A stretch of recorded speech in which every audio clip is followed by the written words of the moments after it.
आजच्या लेक्चरमध्ये आपण एक नवीन चॅप्टर घेऊन सुरुवात करणार आहोत. Chapter number 17. आणि या चॅप्टर नंबर 17चं शीर्षक आहे की ऑफेन्सेस अगेन्स्ट प्रॉपर्टी, म्हणजेच मालमत्तेच्या विरोधी जे काही अपराध असतील तर त्या अपराधाविषयीची चर्चा ह्या चॅप्टर 17च्या अंतर्गत आपल्याला करायची आहे. मग ह्या इंडियन पिनल कोडमध्ये ऑफेन्सेस अगेन्स्ट प्रॉपर्टी याला एक वेगळं स्थान असलेलं आपल्याला ते बघायला मिळतं. आणि अगोदर जो आपण चॅप्टर 16 विचारात घेतला होता की तो 88 सेक्शनचा होता, चॅप्टर 16, की तो ऑफेन्सेस अगेन्स्ट ह्युमन बॉडी बोलत होता. त्यानंतर त्याच्या खालोखाल दुसरा एक सेकंड मोठा चॅप्टर म्हणून त्या चॅप्टरकडे बघितलं जातं. आणि याच्यामध्ये जवळपास 85 सेक्शन्स हे ऑफेन्सेस अगेन्स्ट प्रॉपर्टी या शीर्षकाच्या अंतर्गत आपल्याला विचारात घ्यायचे आहेत. मग सेक्शन 378 पासून तर 462 पर्यंत एवढे सेक्शन्स हे ह्या चॅप्टर 17 मध्ये आपल्याला बघायचे.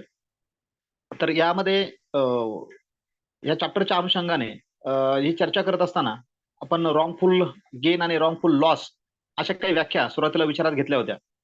तर त्याचा प्रत्यय हा या ठिकाणी डिसऑनेस्ट पद्धतीने कशा पद्धतीने म्हणजे वेगवेगळ्या गुन्ह्यांमध्ये बघायला मिळेल त्याची चर्चा आपल्याला या ठिकाणी पुढे करायची आहे.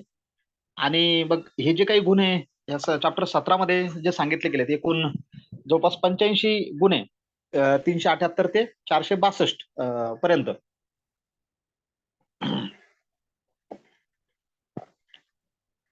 हे विचारात घेत असताना त्यांना आपण साधारणतः एक 10 भागामध्ये विभाजित करू शकतो. म्हणजे त्यांचे आणखी 10 सबबिट जे आहेत ते आपल्याला करता येऊ शकतात. आणि त्या 10 सबबिटच्या माध्यमातून त्यांचं आपण डिवायडेशन करू शकतो. आता उदाहरणार्थ पहिला भाग जर म्हणून आपण विचारात घेतला की बाबा थेफ्ट म्हणजे चोरीच्या संदर्भात, मग सेक्शन 378 ते 382 हे सेक्शन चोरीच्या संदर्भात बोलतात. दुसरा पार्ट जर विचारात घ्यायचा तर सेक्शन 383 ते 389 हे एक्स्टॉर्शन म्हणजे खंडणीच्या संदर्भात बोलतात. त्यानंतर तिसरा जो काही भाग आहे तो रॉबरी अँड डेकोइटी, मग 390 ते 402 यापर्यंतच्या तरतुदी या रॉबरी आणि डकोटीच्या संदर्भात आहेत. नंबर 4 क्रिमिनल मिसअप्रोप्रिएशन, सेक्शन 403 ते 404 हे 2 सेक्शन त्यात बघायला मिळतात. नंतर number 5 criminal breach of trust, section 405 ते 409 हे आपल्याला सांगता येतील. नंबर 6 मध्ये रिसिव्हिंग स्टोलन प्रॉपर्टी 410 ते 414. नंबर 7 मध्ये चिटिंग 415 ते 420. त्यानंतर फ्रॉडुलंट डीड 421 ते 424, मिसचिफ 425 ते 440 आणि क्रिमिनल ट्रेसपास 441 ते 462. म्हणजे अशा 10 भागामध्ये आपण हा चॅप्टर 17 जो एकूण 85 सेक्शनचा आहे त्याला विभाजित करू शकतो आणि त्याला त्या पद्धतीने लक्षात घेऊ शकतो. आता ह्या चॅप्टरच्या संदर्भात ही जी काही आपल्याला सुरुवात करायची आहे किंवा हा चॅप्टर ह्या पद्धतीने समजून घ्यायचा आहे, तर सुरुवातीला आपण सेक्शन 378 पासून सुरुवात करणार आहोत. आणि सेक्शन 378 मध्ये तुम्हाला जी व्याख्या दिली गेली तर ती चोरीच्या संदर्भात दिली गेलेली ही बघायला मिळते. आणि म्हणून ऑफ थेफ्ट अशा पद्धतीचे हे सेक्शन आपण 378 पासून पुढे हे विचारात घेऊ शकतो. तर बघा 378 मध्ये थेफ्ट कशाला म्हणायचं, मोठा असणारा सेक्शन आहे. मग कशाला थेफ्ट म्हणायचं, चोरी कशाला म्हणायचं ते सांगताना म्हटलं, whoever intending to take dishonestly any movable property out of the possession of any person without that person's consent moves that property in order to such taking is said to commit theft. म्हणजे आता section 78 मध्ये चोरी काय म्हणायचं याची व्याख्या सांगत असताना जो कोणी व्यक्ती कोणत्याही व्यक्तीच्या कब्जातून कोणतीही मुवेबल म्हटलं गेलं म्हणजे जंगम मालमत्ता त्या व्यक्तीच्या संमती विना, आता अशा संमती विना हा शब्द वापरला, पण हा संमती विना वापरत असताना या ठिकाणी सुरुवातीला टेक डिसऑनेस्टी म्हटलं गेलं. मग हे शब्द या ठिकाणी महत्वपूर्ण आहेत. एखाद्या व्यक्तीच्या कब्जातून त्याच्या संमती विना अप्रामाणिकपणे चोरीसाठी 3 गोष्टी महत्वाच्या आहेत. काय? त्या व्यक्तीच्या कब्जातून कोणती मालमत्ता, तर जंगम मालमत्ता, त्याच्या संमती वाचून आणि अप्रामाणिकपणे जे काही घेणं किंवा तशा पद्धतीने म्हणजे त्याचा जो काही उद्देश आहे अप्रामाणिकपणाने त्याचा वापर करायचा, हे जर त्या ठिकाणी त्या घेतली असेल किंवा तशी तो घेता यावी यासाठी ती मूव्ह करत असेल, मग त्या अनुषंगाने म्हटलं ना या ठिकाणी move that property in order to such taking, म्हणजे तशा पद्धतीने ती गोष्ट घेता यावी म्हणून तिचं स्थान भ्रष्ट करत असेल, मूव्ह करतो म्हणजे तिचं स्थळ जे आहे ते बदलतो. कशासाठी? की त्या व्यक्तीच्या संमतीविना ती प्रॉपर्टी म्हणजे अप्रामाणिक हेतूने जी आहे ती घेता यावी.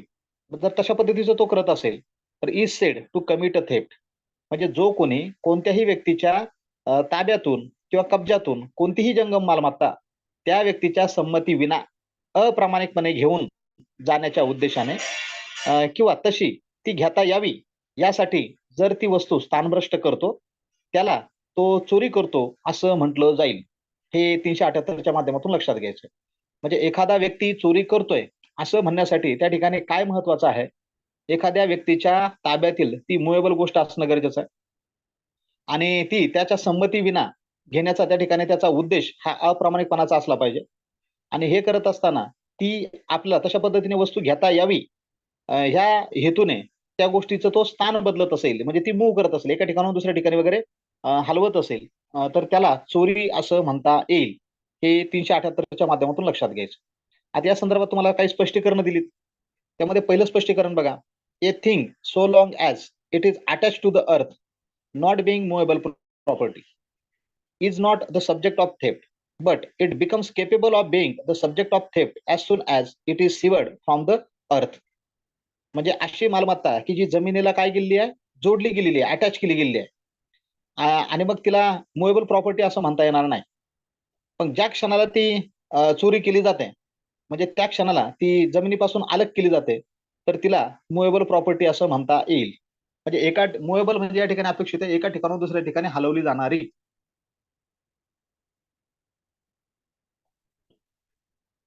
ट्रान्सफर ऑफ प्रॉपर्टीमध्ये तुम्ही इम्युएबल प्रॉपर्टीची व्याख्या ही समजून घेता. तर चोरी करत असताना चोरी फक्त ही मुव्हेबल गोष्टींचीच होईल, इम्युएबल गोष्टींची होणार नाही. मग आता समजा एखादी अचल मालमत्ता आहे, तिचे मौल्यवान दस्तऐवज आहेत, ते दस्तऐवज जर समजा तिजोरीमध्ये ठेवले गेलेले आहेत, तर ते दस्तऐवज चोरून नेणं, मग ते दस्तऐवज चोरून नेले म्हणजे ती मालमत्ता चोरून नेली असा अर्थ होणार नाही. मग त्या टायटल डीड जे आहेत, मालकी हक्काचे जे कागदपत्र आहेत, तर ते फक्त चोरून नेता येऊ शकतात. पण त्याच्यामुळे ते काय त्या व्यक्तीच्या नावावर होणार नाहीत. कारण नावावर करण्यासाठी ट्रान्सफर ऑफ प्रॉपर्टी ऍक्टच्या अंतर्गत सांगितल्या गेलेल्या तरतुदी किंवा रजिस्ट्रेशन ऍक्ट जो आहे, तर त्याच्या अंतर्गत किंवा स्टॅम्प ऍक्ट आहे, त्याच्या अंतर्गत सांगितलेल्या ज्या काही रिक्वायरमेंट्स आहेत त्या पूर्ण कराव्या लागतील. म्हणजे ते टायटल डीड्स जरी ते नेले तर त्याचा काही उपयोग त्या ठिकाणी त्याला होणार नाहीये. पण टायटल डीडची चोरी केली जाऊ शकते, अचल मालमत्तेची नाही केली जाऊ शकत. म्हणून मुव्हेबल प्रॉपर्टीची चोरी जी आहे ती होऊ शकते. हे पहिलं स्पष्टीकरण जे आहे त्या अनुषंगाने असलेलं लक्षात घ्यायचं आहे. नंबर 2 बघा. A moving effected by the same act which affects the severance may be theft, may be a theft.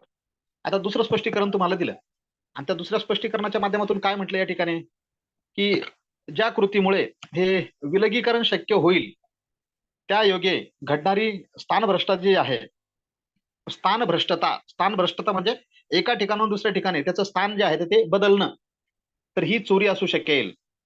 म्हणजे विलगीकरणाच्या कृतीमुळे की ज्यामुळे स्थानभ्रष्टता झाली. फक्त स्थानांतरण केलं असं म्हटलं नाही, स्थानभ्रष्टता म्हटलं. स्थानभ्रष्टता म्हणजे ते भ्रष्ट करणं म्हणजे कशासाठी करायचंय? डिसऑनेस्टली, अप्रामाणिक हेतूने करायचं आहे. आणि म्हणून अशा पद्धती ज्या कृतीमुळे विलगीकरण होईल त्या योगे घडणारी स्थानभ्रष्टता ही चोरी असू शकेल. हे दुसऱ्या स्पष्टीकरणाच्या माध्यमातून लक्षात घ्यायचं आहे. त्यानंतर तिसरं स्पष्टीकरण बघा. A person is said to cause a thing to move by removing an obstacle which prevented it from moving or by separating it from any other thing as well as by actually moving it. आता तिसऱ्या स्पष्टीकरणाच्या माध्यमातून म्हटलं, एखाद्या व्यक्तीने एखादी वस्तू स्थानभ्रष्ट होण्यास प्रतिबंध करणारा अडथळा जर त्याने तो दूर केला, की त्याला मौल्यवान वस्तू आहे किंवा जी जिला काहीतरी व्हॅल्यू आहे अशी गोष्ट जी आहे तर ती चोरी करायची आहे किंवा ती स्थानभ्रष्ट करायची आहे, पण ती स्थानभ्रष्ट करत असताना मध्येच काहीतरी अडथळा वगैरे येतोय.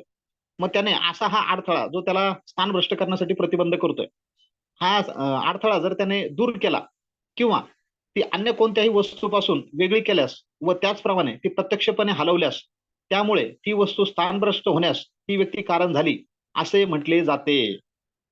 म्हणजे स्थानभ्रष्ट म्हणजे ती एक वस्तू एका ठिकाणून दुसऱ्या ठिकाणी हलवणं, पण हे हलवणं कोणत्या उद्देशाने, की ती चोरी करता यावी या उद्देशाने. तर त्यामधले जे काही अडथळे दूर करण्याचा प्रयत्न केला, त्याच्यापासून ती गोष्ट प्रत्यक्षामध्ये बाजूला किंवा वेगळी केली, तर त्याने ती स्थानभ्रष्ट करण्याच्या हेतूनच ती वेगळी केली असा त्याचा अर्थ जो आहे तो घेतला जाईल. चौथं एक्सप्लेनेशन बघा. A person who by any means causes animal to move is said to move that animal and to move everything which in consequence of the motion so caused is moved by that animal. आता चौथं स्पष्टीकरण दिलं आणि त्याच्या माध्यमातून म्हटलं, जी व्यक्ती कोणत्याही साधनाद्वारे एखाद्या प्राण्यास स्थानभ्रष्ट करते, ती त्या प्राण्यास स्थानभ्रष्ट करते व अशा प्रकारे निर्माण झालेल्या गतीच्या परिणामी त्या प्राण्याकडून जी वस्तू हलविण्यात येते त्या प्रत्येक वस्तूला ती व्यक्ती स्थानभ्रष्ट करते असे म्हटले जाईल. बऱ्याच वेळेला चोरी करत असताना ती प्राण्यांच्या माध्यमातून पण केली जाते. पण प्राण्यांच्या माध्यमातून ती वस्तू एका ठिकाणून दुसऱ्या ठिकाणी हलवण्याचा प्रयत्न करणं आणि मग जेणेकरून ती चोरी करणं सोपं होईल, ह्या उद्देशाने प्राण्यांचा वापर करणं. तर ह्या चौथ्या स्पष्टीकरणाच्या माध्यमातून तो मुद्दा या ठिकाणी सांगितलेला जो आहे तो आपल्याला लक्षात घेता येऊ शकतो. म्हणजे चौथं स्पष्टीकरण त्या अनुषंगाने आपल्याला विचारात घेता येईल.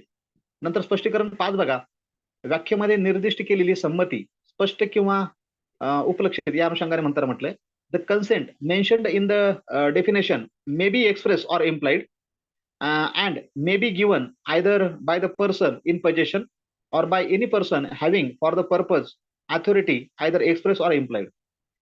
आता ह्या डेफिनेशन मध्ये कन्सेंट म्हटलं गेलं कारण त्या व्यक्तीच्या संमतीशिवाय हा शब्दप्रयोग त्या ठिकाणी आला.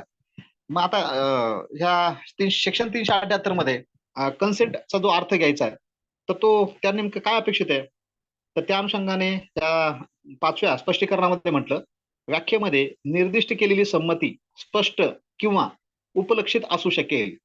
मग आता स्पष्ट किंवा उपलक्षित म्हणजे काय? उपलक्षितचा अर्थ इम्प्लाइड म्हणतो आपण त्याला, म्हणजे जी स्पष्ट नाहीये पण ती परिस्थितीच्या माध्यमातून जाणून घेतली जाऊ शकते.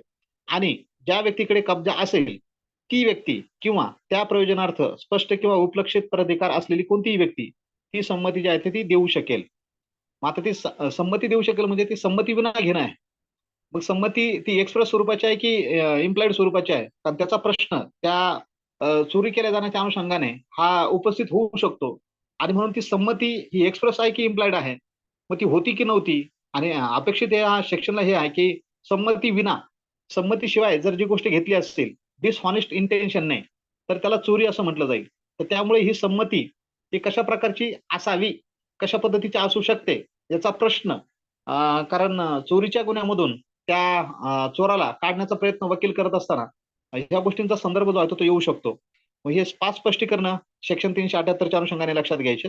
आणि आता चोरी कशाला म्हणायची याची उदाहरणं, ही नंबर ऑफ उदाहरणं तुम्हाला या ठिकाणी जे आहे ते बघायला मिळतात. ठीक आहे, वन बाय वन विचारात घेऊया. पहिलं उदाहरण बघा, A cuts down a tree on झेड्स ground with the intention of dishonestly taking the tree out of Jed's possession without Jed's consent. Here, as soon as A has severed the tree in order to such taking, he has committed the theft. ए नावाच्या व्यक्तीने झेडच्या ग्राउंडवरचा, झेडच्या मैदानावरचं एक झाड जे आहे ते तोडलं.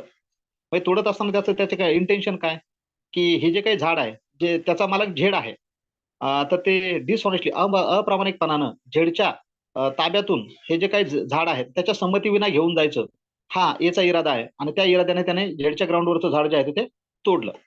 Here as soon as A has severed the tree in order to such taking, म्हणजे ज्या क्षणाला हा ए ते झाड ह्या उद्देशाने वगैरे त्या ठिकाणाहून बाजूला करतो, म्हणजे तोडतो आणि तिथून घेऊन जाण्याचा प्रयत्न करतो, तर त्याने चोरी केली असा त्याचा अर्थ जो आहे तो होईल. म्हणजे या ठिकाणी त्याचं डिसऑनेस्ट इंटेन्शन आहे, झेडच्या संमतीविना त्याच्या ताब्यातून ते घेऊन जाण्याचा त्याचा इरादा आहे. आणि मग तो झाड तोडतो आणि ज्या क्षणाला ते सिव्हिअर करतो म्हणजे त्या ग्राउंड पासून ते वेगळं करतो, तर त्या क्षणाला त्याने चोरी केली असा त्याचा अर्थ जो आहे तो घेतला जाईल. दुसरं उदाहरण बघा, A puts a bait for dogs in his pocket and thus induces Jed's dog to follow it.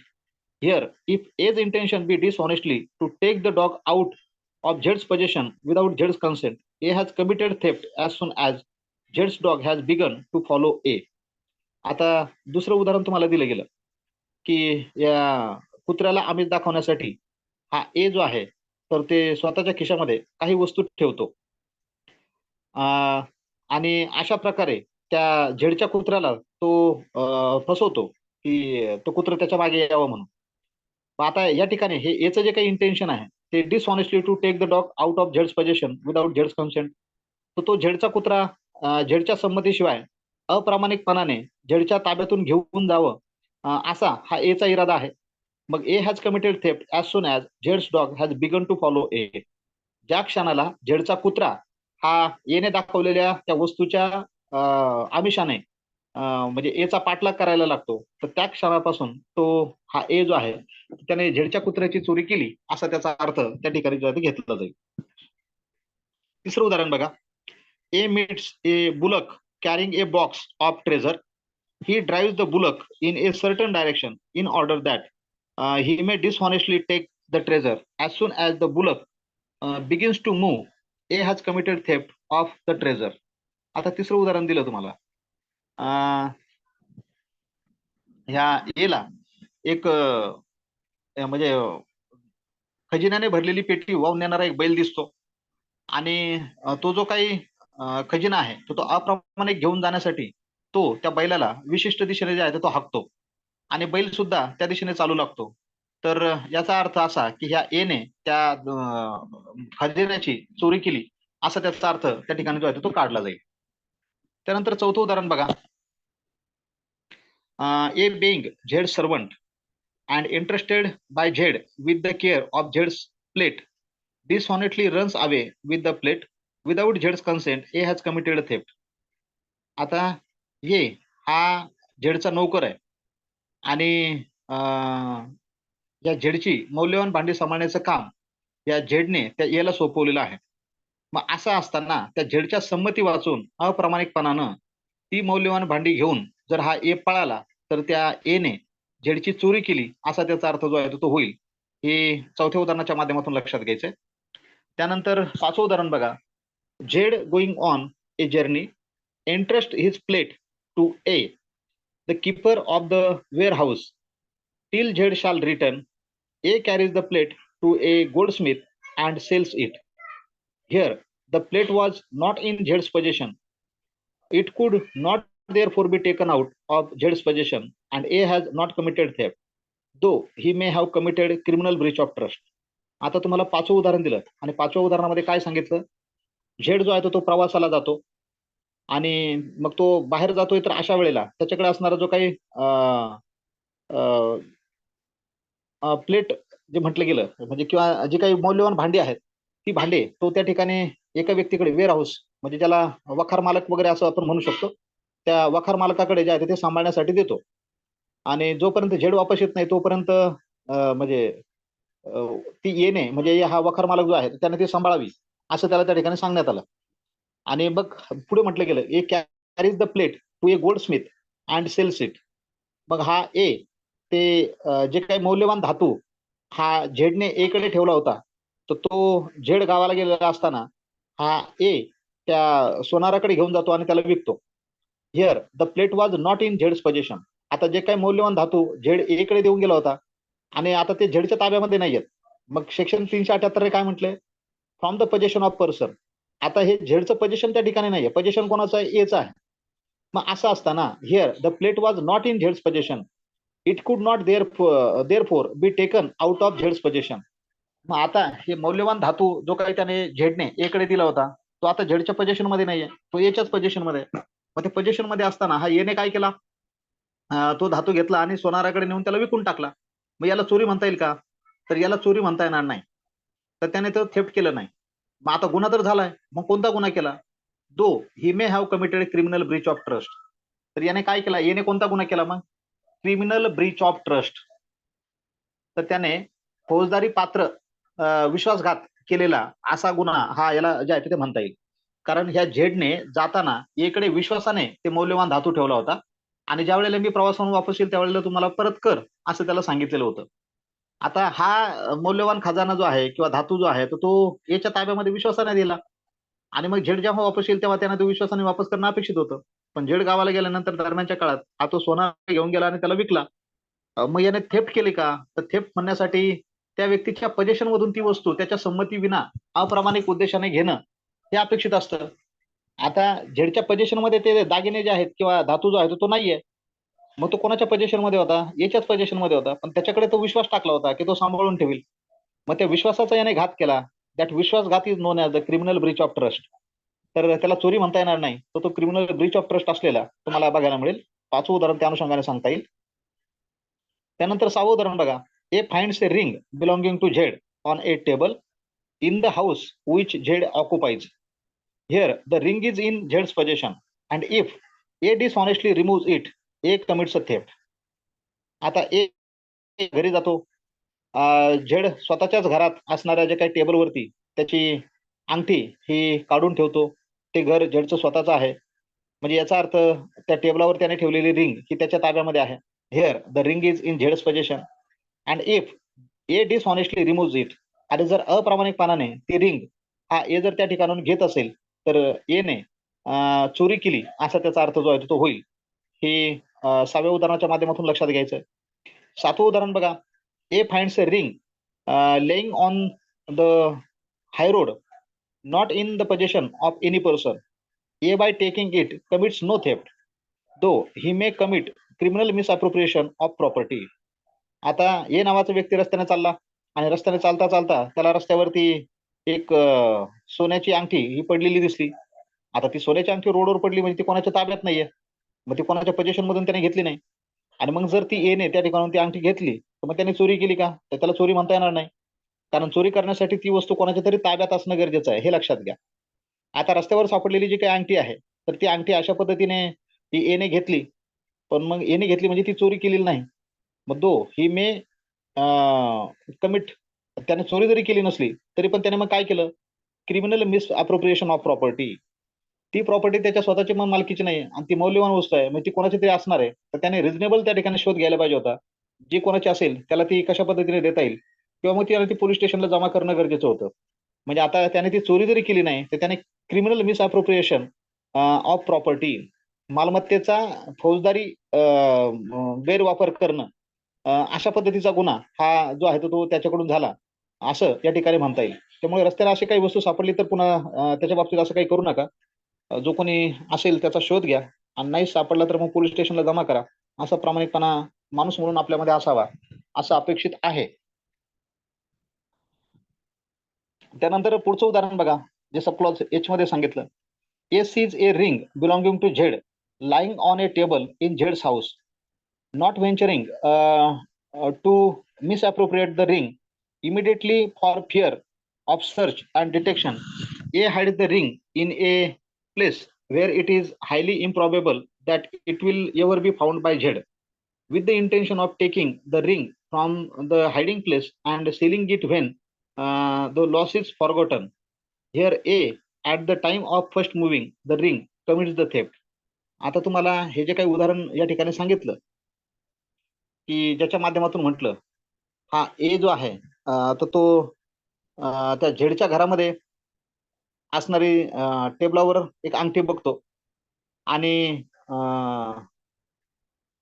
तर ती आपली झडती घेतली गेल्यास तर आपण म्हणजे सापडू नये या भीतीने ए जो आहे तर त्या अंगठीला ताबडतोब म्हणजे तिचा आकार करण्याचं धाडस न झाल्यामुळे ती अंगठी अशा ठिकाणी लपवतो की ती झेडला केव्हाही सापडू शकत नाही, किंवा ती सापडणं त्या झेडला अत्यंत असंभवनीय असं असेल.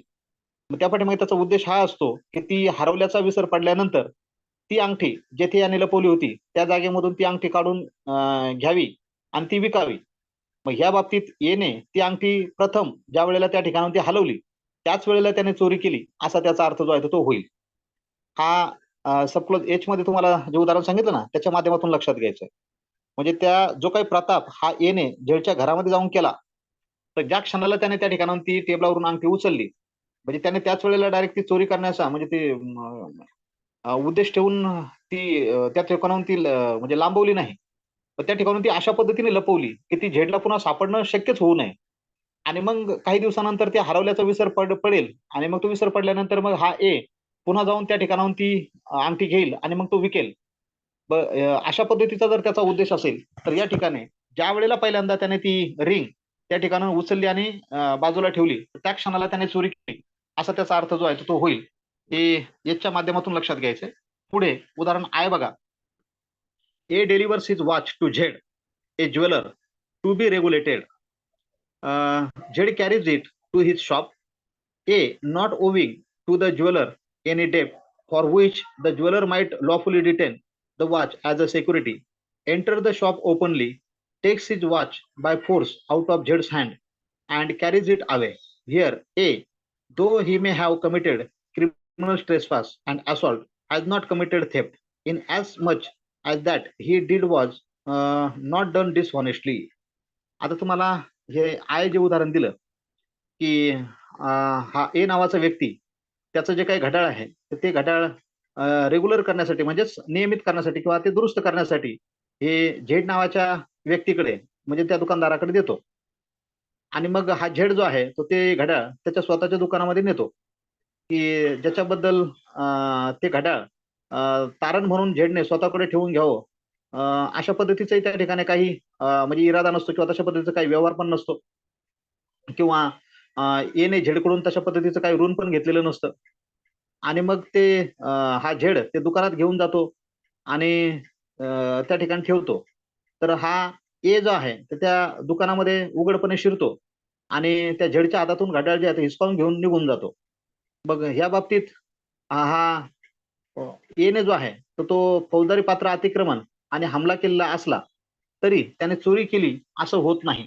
कारण त्याने जे काही केलं ते अप्रामाणिकपणाने केलेलं नाहीये. त्या पाठीमागे उद्देश काय? कारण घड्याळ त्याचंच होतं आणि मग ते घड्याळ घेऊन जाण्याचा त्याने प्रयत्न केला. पण हे करत असताना दुकानामध्ये तो त्याने स्ट्रेस पास केला आणि त्याने त्या ठिकाणी जो आहे तो हमला पण केला, असॉल्ट पण केला. म्हणजे तो त्याच्या हातातून घड्याळ हिसकतोय म्हणजे त्याने फोर्सचा वापर केला. मग त्या ठिकाणी रिझनेबल अप्रिहेन्शन आहे त्या व्यक्तीला ती भीती वाटण्याची. तर अशा पद्धतीने हा केलेला जो काही कृत्य आहे तर हे कृत्य याला चोरी म्हणता येणार नाही. तर तो क्रिमिनल ट्रेसपास म्हणजेच फौजदारी अतिक्रमण आणि असॉल्ट हा गुन्हा होऊ शकतो, पण त्याला चोरी म्हणता येणार नाही. त्यानंतर पुढे सबक्लॉज जेच्या माध्यमातून काय म्हटलं ते बघा. If A owes money to Z for repairing the watch and if Z retains the watch lawfully as a security for the debt and A takes the watch out of Zed's possession with the intention of depriving Zed of the property as a security for his debt, he commits theft in as much as he takes it dishonestly. आता या ठिकाणी जे म्हटलं, हा ए जो आहे तो झेडला घड्याळ दुरुस्तीसाठी हे पैसे देणं लागत म्हणजे देणं लागतो.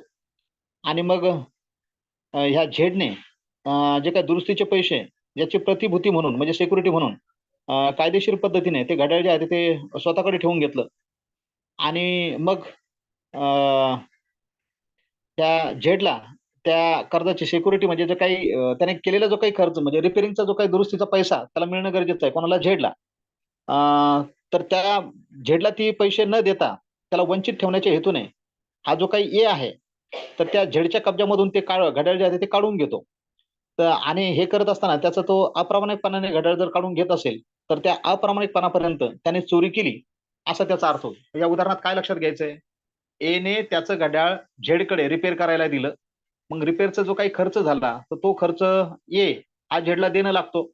आणि मग जोपर्यंत ए हा दुरुस्तीचा खर्च देत नाही तोपर्यंत झेडने ते घड्याळ स्वतःच्या ताब्यामध्ये ठेवलं. आणि मग हा एचा इरादा आहे की त्या झेडला दुरुस्तीचे पैसेच द्यायचे नाही.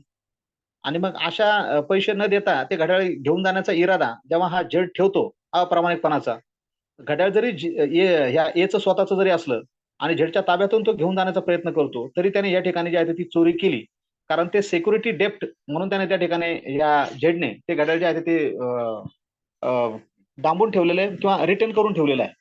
कारण त्याने दुरुस्त केलं म्हणजे दुरुस्तीचे पैसे त्याला त्या ठिकाणी मिळणं गरजेचं आहे. आणि मग जोपर्यंत दुरुस्तीचे पैसे मिळत नाही तोपर्यंत तो घड्याळ देत नाही, मग तो रिटर्न करून ठेवू शकतो. पण आता ते पैसे त्याला न देता हे स्वतःचं घड्याळ घेऊन जाण्याचा प्रयत्न हा याने डिसऑनेस्ट पद्धतीने करणं, so that is amounted as a चोरी. त्यानंतर पुढचं के उदाहरण बघा. Again if A having pawned his watch to Z takes it out of Zed's possession without Zed's consent, not having paid what he borrowed on the watch, he commits theft. The watch is his own property in as much as he takes it dishonestly. आता ह्या के सबक्लॉजच्या माध्यमातून सांगितलं गेलं की हे ए ने आपले घड्याळ हे झेडकडे जे आहे ते हडप म्हणून ठेवलेलं असतं. हडप म्हणजे म्हणजे त्याच्यावरती त्याच्याकडून समजा काही पैसे घेतले आणि, त्याला सिक्युरिटी म्हणून हे घड्याळ जे आहे ते झेडकडे ठेवलं. मग त्या घड्याळावर त्याने जे पैसे उसने घेतलेले होते ते चुकते न करता जर त्याने झेडच्या संमती वाचून ते घड्याळ त्याच्या कब्जातून काढून घेतलं तर ते घड्याळ ही याची जरी स्वतःची मालमत्ता असली तरी त्याने घड्याळाची चोरी केली, कारण ते त्याने अप्रामाणिकपणाने घेतलं, तर म्हणून त्याला चोरी जी आहे ते असं म्हटलं जाईल. म्हणजे घड्याळ येच आहे, पण त्याने ते झेडकडे काय ठेवलंय, हडप म्हणून ठेवलं आणि त्याच्याकडून त्याच्या बदल्यात पैसे घेतलेत. म्हणजे विकलं नाही त्याला, तर ते तारण म्हणून ठेवलं त्याच्याकडे आणि याला खर्चासाठी पैसे घेतले. मग आता याने येने झेडला पैसे वापस करावे आणि त्याचं घड्याळ घ्यावं. तर हा त्याला पैसे वापस न करता त्याच्या ताब्यातून ते घड्याळ अप्रामाणिकपणाने काढून घेण्याचा प्रयत्न करतो. घड्याळाचा ए जरी स्वतः मालक असला तरी ते घड्याळ आता सिक्युरिटी म्हणून झेडच्या ताब्यात आहे आणि मग झेडला डिप्राईव्ह करण्याच्या उद्देशाने तो अशा पद्धतीने त्या झेडच्या ताब्यातून ते घड्याळ काढून घेतो. तर त्याने चोरी केली असा त्याचा अर्थ होतो. याच्या माध्यमातून ते लक्षात घ्या. त्यानंतर तुम्हाला एल उदाहरण दिलं. ए text an article belonging to Z out of झेड्स possession without झेड्स consent with the intention of keeping it until he obtains money from Z as a reward for its restoration. Here, A takes dishonestly. A has therefore committed a theft. आता तुम्हाला L उदाहरणाच्या माध्यमातून सांगितलं की हा ए नावाचा जो काही व्यक्ती आहे ती झेडची वस्तू त्या झेडच्या कब्जामधून त्याच्या संमती वाचून घेतो. ती परत करण्याबद्दल बक्षीस म्हणून झेडकडून पैसे मिळेपर्यंत ती जी आहे ते ठेवून घेण्याचा त्याचा उद्देश आहे. मग ह्या बाबतीत ह्या ए ने ती वस्तू अप्रामाणिकपणाने घेतली, तर त्या अर्थी त्याने झेडची चोरी म्हणजे ह्या येणे चोरी केली असा त्याचा अर्थ जो आहे तो घेतला जाईल. हे या ठिकाणी लक्षात घ्यायचं आहे. त्यानंतर एम क्लॉज बघा. एम मध्ये काय म्हटलं, ए being on friendly terms with Z goes into Z's library in Z's absence and takes away a book without Z's express consent for the purpose merely of reading it and with the intention of returning it. Here, it is probable that A may have conceived that he had Z's implied consent to use Z's book. If this was as impression, A has not committed a theft. आता एमच्या clause मध्ये तुम्हाला सांगितलं की ए जो आहे तर हा झेडचा मित्र आहे आणि मग त्यांच्यात जे काही मित्रत्वाचे संबंध आहे त्या मित्रत्वाच्या संबंधाच्या नात्यानेच हा झेडच्या लायब्ररीमध्ये जातो आणि पण झेड जो आहे तो त्या लायब्ररीमध्ये अनुपस्थित असतो. मग त्याच्या अनुपस्थितीमध्ये ए हा त्या झेडच्या लायब्ररीमधून झेडच्या संमती विना किंवा त्याची एक्सप्रेस संमती नसताना जे आहेत त्याच्या लायब्ररीमधून पुस्तक घेतो. पण आता पुस्तक घेत असताना त्याचा उद्देश काय, फक्त ते वाचण्यासाठी त्याला ते पुस्तक घ्यायचं आहे आणि with the intention of returning it, ते वाचण्यापुरतं घ्यायचं आणि पुन्हा वापस पण करायचं, हा त्याचा त्या ठिकाणी इरादा आहे. Here it is probable that A may have conceived that he had झेड्स implied consent to use झेड्स book. आता या ठिकाणी याची धारणा अशी आहे की झेड त्याचा मित्र आहे म्हणून झेडची ह्या गोष्टीला मी पुस्तक वाचावं आणि पुन्हा वापस करावं यासाठी झेडची संमती आहे अशी त्याची धारणा त्या ठिकाणी आहे. If this was as impression, जर अशा पद्धतीची धारणा ही एची असेल तर ए ने चोरी केली नाही असा त्याचा अर्थ होईल.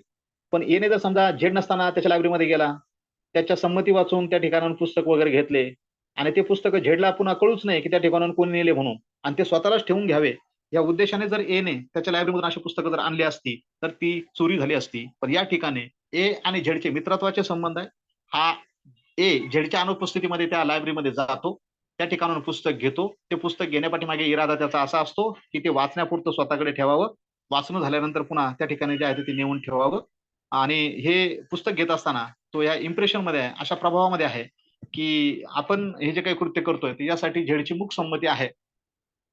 तर अशा पद्धतीने ह्या एने झेडच्या लायब्ररीमधून त्याच्या कब्जातून त्याच्या संमतीविना घेतलेले जे काही पुस्तक आहे पण त्या ठिकाणी डिसहॉनेस्ट इंटेन्शन हे मिसिंग आहे. म्हणून संमतीविना, पजेशन आणि डिसहॉनेस्ट या तिन्हींची सांगड बसणं गरजेचं असतं. त्या तिन्हींची जर सांगड बसली तर त्या ठिकाणी हा 378 मध्ये सांगितलेला गुन्हा झाला असा त्याचा अर्थ होतो. त्यानंतर आता सबक्लॉज एन बघा. ए आस्क चॅरिटी फ्रॉम झेड्स wife. She gives A money, food and clothes which A knows to belong to Z, her husband. Here it is probable that A may conceive that Z's wife is authorized to give away alms. If this was A's impression, A has not committed theft. आता N उदाहरणाच्या माध्यमातून तुम्हाला सांगितलं, हा जो काही ए आहे तो झेडच्या पत्नीकडे भिक्षा मागतो आणि ती या एला पैसे असेल, अन्न असेल किंवा वस्त्र असेल ते देते. मग ते तिचा पती झेड जो आहे याचं आहे हे एला माहित आहे. मग या बाबतीत या एच्या म्हणजे त्या झेडच्या पत्नीला ही भिक्षा देण्याची म्हणजे अधिकार आहे, असं हे त्या ठिकाणी ती कल्पना केलेली असावी. म्हणजे त्याला तसं तो अधिकार हा झेडच्या बायकोला आहे असं त्याची त्या ठिकाणी धारणा असावी. तर अशी शक्यता आहे आणि म्हणून ही याची अशी समजूत असल्यास त्याने या ठिकाणी चोरी केली असा त्याचा अर्थ होणार नाही. तो चॅरिटी मागतोय झेडच्या पत्नीकडून आणि मग झेडची पत्नी त्या बदल्यामध्ये पैसा, अन्न, वस्त्र जे काय असेल ते देते. मग तिला अशा पद्धतीने हे करण्याचा अधिकार तिच्या नवऱ्याने दिलेला आहे. अशा पद्धतीची धारणा जर याची असेल तर त्या किंवा चोरी म्हणून ते कृत्य केलेलं नाही. तर त्याला चोरी म्हणता येणार नाही. हे एन सबक्लॉजच्या माध्यमातून लक्षात घ्यायचं. सबक्लॉज ओ बघा. A is the paramour of झेड्स wife. She gives A valuable property which A knows to belong to her husband Z and to be such property as she has no authority from Z to give. If A takes the property dishonestly, he commits a theft. आता तुम्हाला ओ हे उदाहरण दिलं, मग त्याच्या माध्यमातून म्हटलं ए हा जो आहे तर तो झेडच्या पत्नीचा म्हणजे प्रेमी आहे आणि जी मौल्यवान मालमत्ता म्हणजे तिचा पती झेड याची असल्याचं आणि जी देण्याची मुक्तारी ही झेडची पत्नीला कडून म्हणजे तिला तो अधिकार नसल्याचं हे एला माहित आहे. मग अशी मालमत्ता जर ती झेडची पत्नी ही एला देते आणि एने ती मालमत्ता अप्रामाणिकपणाने जर घेतली असेल तर त्याने चोरी केली असा त्याचा अर्थ त्या ठिकाणी होईल.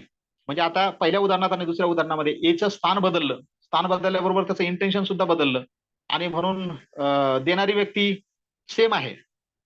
म्हणजे झेड त्याचा मित्रच आहे किंवा मग ते झेडची पत्नी म्हणजे पहिल्या उदाहरणामध्ये झेडच्या पत्नीनेच त्या वस्तू चॅरिटी म्हणून दिल्या होत्या. दुसऱ्या उदाहरणात झेडच्या पत्नीनेच त्या वस्तू दिल्या, पण या ठिकाणी त्या तिच्या प्रेमिका जो काही प्रेमी आहे त्याला दिलेल्या आहेत आणि त्या प्रेमीचं इंटेन्शन या ठिकाणी डिसऑनेस्ट आहे. तर पहिल्या उदाहरणात त्याचं इंटेन्शन डिसऑनेस्ट नव्हतं म्हणून त्या ठिकाणी ती चोरी घडली नाही. दुसऱ्या उदाहरणामध्ये त्याचं इंटेन्शन डिसऑनेस्ट आहे म्हणून ती चोरी घडते हे आपल्याला बघायला मिळतं. या संदर्भातलं शेवटचं उदाहरण पी म्हणून हे या ठिकाणी आपल्याला लक्षात घ्यायचं. A in good faith believing property belonging to Z to be A's own property takes that property out of B's possession. Here, as A does not take dishonestly, he does not commit theft. बघा आता ह्या शेवटच्या P उदाहरणामध्ये 3 व्यक्ती आपल्याला बघायला मिळाले. म्हणजे आता पोझिशन कोणाच्या पोझिशन मधून त्या वस्तू नेल्या गेल्यात हे याठी लक्षात घ्या. A in good faith believing property that belonging to Z to be A's own property. आता या ठिकाणी जे म्हटलं गेलं ए नावाचा व्यक्ती जो आहे हा सद्भावनेने असा विश्वास ठेवतो की ती जी काही मालमत्ता आहे ती झेडची आहे आणि झेडची आहे म्हटल्यानंतर ती याची स्वतःचीच मालमत्ता आहे. मग takes that property out of B's position. मग त्या उद्देशाने तो या बीच्या ताब्यात असणारी ती प्रॉपर्टी जी आहे ती घेऊन जातो. मग here as A does not take dishonestly. आता एने ही प्रॉपर्टी घेऊन जाण्याचं जर काही काम केलं तर हे करण्यापाठीमागे त्याचं डिसऑनेस्ट इंटेन्शन नाहीये. तर त्या ठिकाणी तो गृहीत धरतो सद्भावनेने की ती प्रॉपर्टी जी आहे ती झेडची आहे आणि झेडची आहे म्हणजे ती प्रॉपर्टी माझी स्वतःचीच आहे आणि मग ती प्रॉपर्टी असते कोणाच्या तर बीच्या ताब्यामध्ये. मग बीच्या ताब्यामधून ती प्रॉपर्टी तो ए जो आहे तो घेऊन जातो. तर ह्या एने या ठिकाणी ती प्रॉपर्टी नेली तर त्या पाठीमागे त्याचं डिसऑनेस्ट इंटेन्शन नाहीये. So A does not committed a theft. एने या ठिकाणी चोरी केली नाही असा त्याचा अर्थ होईल. 378 मध्ये आपण हे लक्षात घेतलं की व्हॉट इज मीन बाय चोरी आणि मग चोरीच्या संदर्भामध्ये तुम्हाला एवढ्या मोठ्या प्रमाणामध्ये ही उदाहरणं जी आहे ती बघायला मिळाली. कदाचित परीक्षेमध्ये प्रश्न हा तुम्हाला या पद्धतीने विचारला जाऊ शकतो मग ते इल्युस्ट्रेशनच्या माध्यमातून आणि मग त्या इल्युस्ट्रेशन वरती तुम्ही त्या ठिकाणी हे करणं गरजेचं असतं की ते एक्सप्लेनेशन वगैरे देऊन की ज्या इल्युस्ट्रेशनच्या माध्यमातून चोरी करण्यासाठी काय अपेक्षित आहे. चोरी करण्यासाठी तुम्हाला ह्या 3 गोष्टी अगोदर माहित असणं गरजेचं आहे. Without consent of the owner, dishonest intention and out of his possession. या 3 गोष्टी त्या ठिकाणी घडल्या पाहिजेत. या 3 गोष्टीची जर सांगड जर बसली तर त्या ठिकाणी ती चोरी आहे हे निश्चित होतं. ज्या वेळेला या तिन्हीपैकी एखादा घटक त्या ठिकाणी मिसिंग असेल तर ती चोरी होणार नाही. म्हणून 3 गोष्टी कायम डोक्यामध्ये ठेवायच्या. एक तर डिसऑनेस्ट इंटेन्शन असलं पाहिजे, त्या व्यक्तीची कन्सेंट जी आहे ती नसली पाहिजे आणि त्या व्यक्तीच्या ताब्यातून ती गोष्ट जी आहे ती हलवली पाहिजे. तर ह्या तिन्हीपैकी एखादी गोष्ट जर मिसिंग असेल तर त्याला चोरी म्हणता येणार नाही. त्या तिन्हीच्या तिन्ही जर त्या ठिकाणी हजर असतील तर त्या गोष्टीला चोरी म्हणता येईल हे लक्षात ठेवा. आता याच्यानंतर 379 मध्ये तुम्हाला पनिशमेंट सांगितली, चोरीसाठीची शिक्षा. मग काय शिक्षा सांगितली? Whoever commits theft shall be punished with imprisonment of either description for a term which may extend to 3 years or with fine or with both. जो कोणी अशा पद्धतीचा प्रताप करेल, जो सेक्शन 378 मध्ये सांगितला, तर त्या व्यक्तीचा गौरव हा 379च्या माध्यमातून सांगितला की 3 वर्षापर्यंत त्याचा सत्कार पोलीस स्टेशनला करण्यात येईल आणि किंवा द्रव्यदंड किंवा दोन्ही स्वरूपाची शिक्षा. 3 वर्षापर्यंत त्याला तुरुंगात कारावास किंवा द्रव्यदंड किंवा दोन्ही स्वरूपाची शिक्षा ही चोरी करणाऱ्याला असेल 379च्या माध्यमातून लक्षात घ्यायचं. आता पुढे आपण 380 कडे जाऊया. Theft in dwelling house etcetera, राहत्या घर इत्यादी मध्ये चोरी करणं 380 ने गुन्हा मानला. Whoever commits theft in any building, tent or vessel, which building, tent or vessel is used as a human dwelling or used for the custody of property shall be punished with imprisonment of either description for a term which may extend to 7 years and shall also be liable to fine. 379 ने कोणत्या चोरीसाठी शिक्षा सांगितली?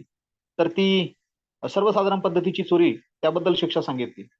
पण जेव्हा 380च्या अंतर्गत जर ती चोरी केली गेली तर ती 379 खाली सांगितलेल्या शिक्षेपेक्षा गंभीर स्वरूपाची चोरी म्हणून विचारात घेणं गरजेचं आहे. आणि मग त्या अनुषंगाने 380 मध्ये म्हटलं, जो कोणी व्यक्ती, मग ती कोणती इमारत, तंबू किंवा जलयान, व्हेसल म्हणजे जलयान म्हणजे जहाज, किंवा ते मानवी वसतिस्थान म्हणून जर वापरण्यात येत असेल किंवा मालमत्तेच्या संरक्षणासाठी जर ते वापरण्यात येत असेल, त्या इमारतीमधून, त्या तंबूमधून किंवा त्या जलयानामधून म्हणजे त्या जहाजामधून जो कोणी चोरी करील, तर असा व्यक्ती हा 380 खाली शिक्षेला पात्र असेल, तर त्याला 7 वर्षापर्यंतचा कारावास किंवा द्रव्यदंड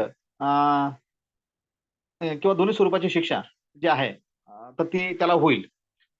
कारण 380 मध्ये म्हटलं होतं अँड शाल, म्हणजे 7 वर्षापर्यंतचा कारावास आणि द्रव्यदंड दोन्ही स्वरूपाची शिक्षा जी आहे त्या व्यक्तीला होईल. म्हणजे राहतं घर किंवा जी जागा माणसं वसतिस्थान म्हणून वापरतात, मग ती इमारत असेल, तो तंबू असेल किंवा जलयान म्हटलं, जहाजामध्ये पण लोक वास्तव्य करत असतात. कारण जलप्रवास करायचं म्हटल्यानंतर त्या ठिकाणी बरेच दिवस त्या जहाजामध्ये राहावं लागतं, म्हणून त्याला निवासस्थान म्हणून जे आहे ते गृहीत धरलं जातं. या जहाजामधून जरी चोरी केली तरी त्याला इमारतीमधून चोरी केली असाच अर्थ जो आहे तो लावला जातो. आणि मग अशा पद्धतीची चोरी करणं, तर त्याला शिक्षा ही 7 वर्षापर्यंतचा कारावास आणि द्रव्यदंड दोन्ही स्वरूपाची असलेली जी आहे ती बघायला मिळते. या संदर्भात स्टेट अमेंडमेंट वगैरे त्या त्या राज्यांनी केलेल्या त्या असतील. त्यानंतर आपण आता सेक्शन 381 कडे जाऊया. Theft by clerk or servant of property in possession of master. आता 381 ने म्हटलं, कारकुनाने किंवा त्या नोकराने किंवा त्या चाकराने मालकाच्या कब्जातील मालमत्तेची चोरी करणं 381 ने गुन्हा मानला. Whoever being a clerk or servant or being employed in the capacity of a clerk or servant commits theft in respect of any property in the possession of his master or employer shall be punished with imprisonment of either description for a term which may extend to 7 years and shall also be liable to fine.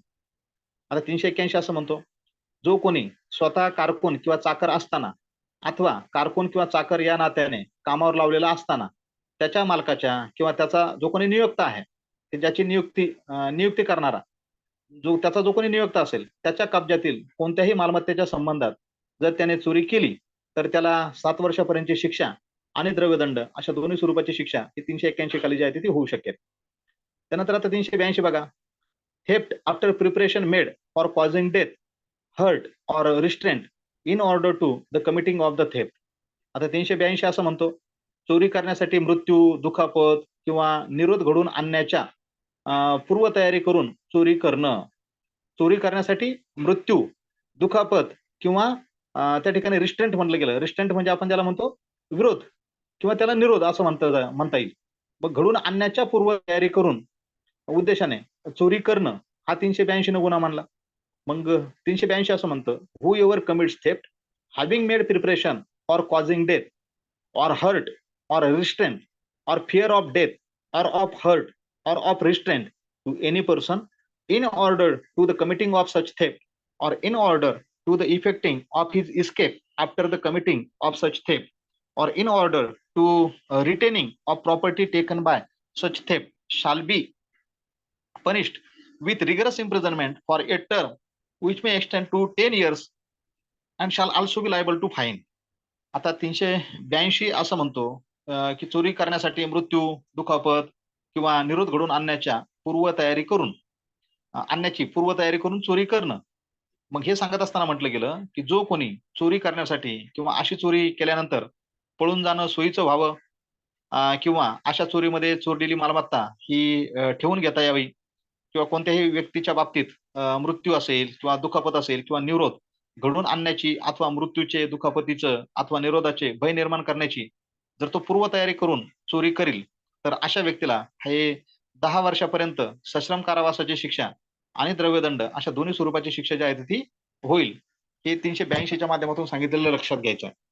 आता या संदर्भात तुम्हाला 2 उदाहरणं दिली बघा. पहिलं उदाहरण, A commits theft on property in झेड्स possession and while committing this theft he has loaded pistol under his garment. Having provided this pistol for the purpose of hurting Z in case Z should resist, A has committed theft. He has committed the offense defined in this section. आता तुम्हाला या ठिकाणी जे उदाहरण देताना म्हटलं की हा ए जो आहे तो झेडच्या कब्जातील मालमत्तेची चोरी करतो आणि ही चोरी करताना जर झेडने प्रतिकार केला तर त्याला दुखापत करावी या उद्देशाने एक भरलेली पिस्तूल जो आहे तो घेऊन तो त्याच्या म्हणजे गार्मेंट्स म्हणजे त्या अंगारक्याखाली म्हणजे त्या कपड्यामध्ये जो आहे तो ठेवतो. मग आता ह्या झेड या ए ने त्या सेक्शन मध्ये सांगितलेला गुन्हा जो आहे तो केला असा त्याचा अर्थ या ठिकाणी होईल. चोरी करण्याच्या उद्देशाने मृत्यू करण्याची, दुखापत पोहोचवण्याची जे आहे ते किंवा त्याला रिस्ट्रेंट करण्याची म्हणजे निरोध करण्याची सुद्धा तयारी या ठिकाणी जी काही ठेवलेली असते. तर ह्या उदाहरणामध्ये तुम्हाला बघायला मिळतं की ए जो आहे तो झेडच्या घरामध्ये म्हणजे झेडच्या घरामध्ये चोरी करतो आणि ती चोरी करत असताना जर झेडने आडकाठी आणण्याचा प्रयत्न केला तर त्यासाठी भरलेली पिस्तूल जे आहे तो स्वतःच्या त्या कोटामध्ये किंवा त्या कपड्यामध्ये जे आहे ते लपवतो. तर याचा अर्थ या एने या सेक्शन मध्ये सांगितलेला गुन्हा जो आहे तो केलेला आहे असा त्याचा अर्थ होईल. दुसरं उदाहरण बघा, ए पिक्स झेड्स pocket having posted several of his companions near him in order that they may restrain Z if Z should pursue what is passing and should resist or should attempt to apprehend A. A has committed the offense defined in this section. आता तुम्हाला सप्लोज बीच्या माध्यमातून दुसरं उदाहरण दिलं की हा ए जो व्यक्ती आहे तो झेडचा खिसा कापतो. त्यावेळी काय चालले आहे ते कळून या झेडने जर प्रतिकार केला किंवा एला पकडण्याचा त्याने जर प्रयत्न केला तर त्याला अडवता यावं म्हणून ह्या एने त्याचे अनेक साथीदार त्याच्या आसपास जे आहेत ते उभे केलेले होते. मग आता या ठिकाणी ह्या एने या कलमात जी काही व्याख्या करण्यात आलेली गुन्हा आहे तो गुन्हा केला असा त्याचा अर्थ त्या ठिकाणी होईल. तर अशा पद्धतीने आपल्याला हा जो काही चॅप्टर आपण 17 हा लक्षात घेतोय की ज्याला ऑफेन्सेस अगेन्स्ट प्रॉपर्टी म्हणून आपण समजून घेण्याचा प्रयत्न करतोय. तर त्याच्यातला पहिला सबबिट हा आपण लक्षात घेतला. सेक्शन 78 ते 82 पर्यंत 4 सेक्शन बघितले. अनेक अशा संदर्भात बोलतात तर ते थेफ्ट संदर्भात बोलतात. आता त्यानंतर पुढचा जो काही सेक्शन आहे, पुढचा म्हणजे सबबिट जो आहे म्हणजे 383 ते 389 पर्यंतचा हा एक सब चॅप्टर आपल्याला लक्षात घ्यायचा आहे आणि तो एक्स्टॉर्शनच्या संदर्भामध्ये बोलतो. म्हणजे आता हे एक्स्टॉर्शन म्हणजे नेमकं काय आणि 383 ते 389 पर्यंतच्या तरतुदी त्याच्या अनुषंगाने काय बोलतात यांची चर्चा आपल्याला आता या ठिकाणी करायची आहे. बघा आता हे बोलत असताना त्याचं शीर्षकच आहे ऑफ एक्स्टॉर्शन म्हणजे बलात्ग्रहणाविषयी. एक्स्टॉर्शन किंवा जुल्माने म्हणजे बलात्ग्रहण विषयी किंवा त्याला दुसरा शब्द आपल्याला वापरता येईल की जुल्माने घेण्याविषयी. एक्स्टॉर्ट करणं, एक्स्टॉर्शन घडवणं किंवा ज्याला आपण खंडणी असं पण म्हणतो. पण ही खंडणी वगैरे जे करत असताना त्या ठिकाणी टॉर्चर करणं या अनुषंगाने एक्स्टॉर्शन म्हणजे बलात्ग्रहण किंवा जुल्माने एखादी गोष्ट वगैरे जे आहे ते घेण्याचा प्रयत्न करणं त्याला एक्स्टॉर्शन असं म्हटलं गेलं. मग आता एक्स्टॉर्शन म्हणजे नेमकं काय, ह्या आयपीसीला एक्स्टॉर्शन म्हणजे काय अपेक्षित आहे ते 383 मध्ये बघा. whoever intentionally puts any person in fear of any injury to that person or to any other and thereby dishonestly induces the person so put in fear to deliver to any person any property or valuable security or anything signed or sealed which may be converted into a valuable security commits extortion. आता extortion कशाला म्हणायचं, ज्याला आपण बलात्ग्रहण असं म्हणू शकतो किंवा जुलमाने घेणं असं त्याला त्या ठिकाणी म्हणू शकतो. मग हे सेक्शन 383 ने जुलमाने घेणं किंवा बलात्ग्रहण म्हणजे काय अपेक्षित आहे या सेक्शनला, ते सांगताना आपल्याला असं म्हणता येईल, एखाद्या व्यक्तीला जो कोणी खुद्द तिला किंवा कोणत्याही व्यक्तीला कोणत्याही प्रकारे हानी पोहोचवण्याची भीती घालून त्याद्वारे कोणतीही मालमत्ता किंवा मौल्यवान रोखा अथवा मूल्यवान रोख्यामध्ये रूपांतरित करता येईल अशी स्वाक्षरीत किंवा मुद्रांकित केलेली कोणतीही वस्तू सुपूर्द करण्यास अशा प्रकारे भीती घातलेल्या व्यक्तीला अप्रामाणिकपणे जर तो प्रवृत्त करतो तर त्याने बलात्ग्रहण म्हणजे जुलमाने ते तसं करून घेतलं असा त्याचा अर्थ होईल. आता ही जी काही व्याख्या तुम्हाला एक्स्टॉर्शनच्या अनुषंगाने सांगितली गेली, मी मराठीमध्ये पुन्हा एकदा वाचतो, ती नीट समजून घ्या. एखाद्या व्यक्तीला जो कोणी स्वतः तिला किंवा कोणत्याही व्यक्तीला कोणत्याही प्रकारे हानी पोहोचवण्याची भीती घालून त्याद्वारे कोणतीही मालमत्ता किंवा मौल्यवान रोखा अथवा मूल्यवान रोख्यामध्ये रूपांतरित करता येईल म्हणजे अशी स्वाक्षरी किंवा अशा पद्धतीची केलेली कोणतीही वस्तू सुपूर्द करण्यास तशा प्रकारे जर तो समजा भीती घालत असेल किंवा त्या भीती घातलेल्या व्यक्तीला अप्रामाणिकपणे जर तसं करायला तो प्रवृत्त करत असेल तर त्याने एक्स्टॉर्शन केलं असं त्या कृत्याला म्हणता येईल. आता या संदर्भात काही उदाहरणं दिलीत, ती उदाहरणं या ठिकाणी लक्षात घेऊया. पहिलं उदाहरण बघा, A threatens to publish a defamatory libel concerning झेड्स unless Z give him money, he thus induces Z to give him money, A has committed extortion. आता तुम्हाला पहिलं उदाहरण दिलं की ए नावाचा जो काही व्यक्ती आहे तर तो झेडला पैसे दिले नाहीत तर हा ए जो आहे तर तो झेडच्या संबंधी आबरू नुकसानकारक एखादा लेख जो आहे तो प्रसिद्ध करेल अशा पद्धतीची त्याला धमकी देतो आणि तो अशा प्रकारे त्या झेडने एला पैसे देण्याकरता त्या झेडला प्रवृत्त करतो. तर त्या ह्या एने त्या झेडच्या सोबत एक्स्टॉर्शन केलं असा त्याचा अर्थ जो आहे तो होईल. म्हणजे ए या ठिकाणी झेडला बदनामीकारक मटेरियल छापण्याचा पब्लिश करण्याचा त्या ठिकाणी म्हणजे धाक दाखवतो किंवा धमकी देतो जर त्याने झेडने एला पैसे दिले नाही तर. आणि मग त्याच्या माध्यमातून तो झेडला एला पैसे देण्यासाठी अशा पद्धतीने अप्रामाणिकपणाने तो जो आहे ते प्रवृत्त करतो. तर ह्या एने झेडचं एक्स्टॉर्शन केलं असा त्याचा अर्थ होईल. दुसरं उदाहरण बघा, A threaten Z that he will keep Z child in wrongful confinement unless Z will sign and deliver to a promissory note binding Z to pay certain monies to a. Z signs and delivers the note. A has committed extortion. आता दुसरं उदाहरण दिलं तुम्हाला की हा ए जो आहे तर त्या झेडने एक ठराविक रक्कम देणं बंधनकारक करणाऱ्या वचन चिठ्ठी ज्याला आपण म्हणतो प्रॉमिसरी नोट वचन चिठ्ठीवर त्या झेडने सही करून ती चिठ्ठी याला सुपूर्द केली नाही तर हा जो काही झेडचे जे काही मुलं आहेत त्या मुलांना तो गैरपणे परिरुद्ध करेल म्हणजे रॉंगफुल कन्फाइनमेंट ज्याला म्हटलं गेलं करू अशा पद्धतीची तो झेडला धमकी देतो. आणि मग हा ए जो आहे तर त्या चिठ्ठीवर झेडची म्हणजे झेड त्या चिठ्ठीवर सही करून ती सुपूर्द करतो. तर ह्या एने हे एक झेडच्या बाबतीमध्ये एक्स्टॉर्शन केलं असा त्याचा अर्थ या ठिकाणी जो आहे तो घेतला जाईल. त्यानंतर तिसरं उदाहरण बघा, A threatens to send club men to plough up झेड्स field unless Z will sign and deliver to B a bond binding Z under a penalty to deliver certain produce to B and thereby induces Z to sign and deliver the bond.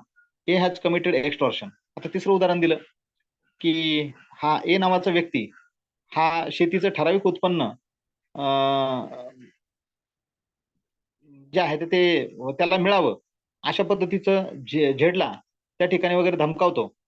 अन्यथा दंड भरील असे स्वतःवर बंधन घालणारे बंधपत्र हे झेडने स्वाक्षरित करून ते एकडे सुपूर्द केले नाही तर झेडच्या शेतावर नांगर फिरवण्यासाठी दंडुकेधारी माणसं पाठवण्यात येतील अशा पद्धतीचे धमकी हा ए झेडला देतो. मग त्याद्वारे झेडला ते बंधपत्र करून सुपूर्द करण्याचे आहे ते प्रवृत्त करतो. तर ह्या एने झेडच्या बाबतीमध्ये जे आहे ते एक्स्टॉर्शन केलं असा अर्थ या तिसऱ्या उदाहरणाच्या माध्यमातून जो आहे तो घेतला जाईल. त्यानंतर चौथं उदाहरण बघा, A by putting Z in fear of grievous hurt dishonestly induces Z to sign or affix his seal to a blank paper and deliver it to A. Z signs and delivers the paper to A. Here, as the paper so signed may be converted into a valuable security, A has committed extortion. आता या उदाहरणातून म्हटलं की ए जो आहे तो झेडला त्या ठिकाणी गंभीर स्वरूपाची दुखापत करण्याची भीती घालतो आणि तो अप्रामाणिकपणाने त्याला एका कोऱ्या कागदावरती ही सही करायला सांगतो आणि त्याचा स्टॅम्प जो आहे तो द्यायला सांगतो. मग झेड जे आहे तर ह्या भीतीपोटी त्या कोऱ्या कागदावरती सही पण करतो आणि स्टॅम्प पण देतो आणि तो पेपर जो आहे तो एला देतो. आता here as the paper so signed may be converted into valuable security. आता हा जो काही कोरा पेपर ह्या झेडने साईन केला आणि त्याच्यावरती स्टॅम्प दिला तर हा कोरा पेपर व्हॅल्युएबल सिक्युरिटीमध्ये कन्वर्ट केला जाऊ शकतो. तर मग ह्या एने झेडकडून हे जे काही करून घेतलं तर त्याने त्याचं एक्स्टॉर्शन केलं असा अर्थ त्याचा जो आहे तो या ठिकाणी घेतला जाईल. तर अशा पद्धतीने हे सेक्शन 383 एक्स्टॉर्शन म्हणून आपल्याला लक्षात घ्यायचं आहे. आणि मग त्यानंतर 384 मध्ये एक्स्टॉर्शन साठीची पनिशमेंट सांगितलेली बघायला मिळते. मग हू ever commits extortion shall be punished with imprisonment of either description for a term which may extend to 3 years or with fine or with both. जो कोणी व्यक्ती 383 मध्ये सांगितलेलं एक्स्टॉर्शन करेल तर त्याला 3 वर्षापर्यंतचा कारावास किंवा द्रव्यदंड किंवा दोन्ही स्वरूपाची शिक्षा ही होऊ शकते. हे 383च्या माध्यमातून लक्षात घ्यायचंय. त्यानंतर आपण 385 लक्षात घेऊया आणि मग पाहिजे तर आजचं लेक्चर या ठिकाणी थांबूया. Putting person in fear of injury in order to commit extortion. आता 385 तुम्हाला या ठिकाणी याच्या संदर्भात बोलतं की बलात्ग्रहण करण्यासाठी एखाद्या व्यक्तीला हानी पोहोचवण्याची भीती घालणं. मग त्या संदर्भात 385 असं म्हणतं, whoever in order to the committing of extortion puts any person in fear or attempts to put any person in fear of any injury shall be punished with imprisonment of either description for a term which may extend to 2 years or with fine or with both. म्हणजे जो कोणी हे जुलमाने एखादी गोष्ट घेण्यासाठी किंवा बलात्ग्रहण करण्यासाठी कोणत्याही व्यक्तीला कोणत्याही प्रकारे हानी पोहोचवण्याची जर भीती घालील किंवा कोणत्याही व्यक्तीला तशी भीती घालण्याचा प्रयत्न करील तर अशा व्यक्तीला हे 2 वर्षापर्यंतचा कारावास जो आहे तो होऊ शकतो किंवा द्रव्यदंड किंवा दोन्ही स्वरूपाची शिक्षा जी आहे ती होईल. अशा पद्धतीची तरतूद आपल्याला हे सेक्शन 385 मध्ये जी आहे ती बघायला मिळते. थेफ्ट आणि एक्स्टॉर्शन या दोन्हीमध्ये काय फरक आहे त्याची चर्चा करणं गरजेचं आहे. तर आपण नेक्स्ट लेक्चरमध्ये ती चर्चा करून पुढील जे काही सेक्शन आहेत 386 पासून पुढचे तर त्यांची चर्चा आपण पुढच्या लेक्चरला करूया. शक्यतो आपलं लेक्चर आता उद्या संध्याकाळी जे आहे ते होईल. तर आजचं लेक्चर आपण या ठिकाणी थांबवतोय.